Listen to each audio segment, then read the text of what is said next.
திருவாரூர் மாவட்டத்தில் பெய்து வரும் கனமழை காரணமாக 50 ஆண்டுகள் பழமையான மரம் சாலையில் விழுந்ததில் அந்த வழியாக நடந்து சென்ற பெண் அதிர்ஷ்டவசமாக உயிர் தப்பினார்.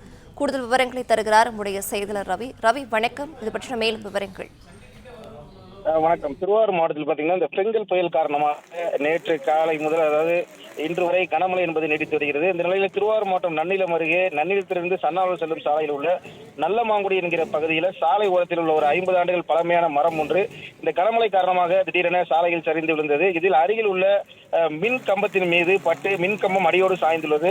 அப்போது அந்த வழியாக நல்லமாங்குடி பகுதியை சேர்ந்த ராணி என்கிற பெண் அச்சுதமூலம் பகுதிக்கு செல்வதற்காக மலையில் குடையை பிடித்தபடி சென்றுள்ளார். அப்போது அந்த மின் கம்பம் சாய்ந்த பொழுது நல்வாய்ப்பாக அவர் உயிர் தப்பியுள்ளார். இந்த நிலையில் தகவல் அறிந்தவுடன் உடனடியாக பேரூராட்சி அலுவலர்கள் உள்ளிட்ட ஊழியர்கள் நிகழ்விடத்திற்கு வந்து சாலையில் சாய்ந்துள்ள இந்த மரத்தினை அப்புறப்படுத்தும் பணியில தற்போது ஈடுபட்டு வருகின்றனர். அதே போன்று அப்பகுதியைச் சேர்ந்த மின்வாரிய ஊழியர்களும் மின்கம்பத்தை அப்புறப்படுத்தி மின்சாரம் வழங்குவதற்கான ஏற்பாடுகளை கனமழையும் பொருட்படுத்தாமல் செய்து வருகின்றனர்.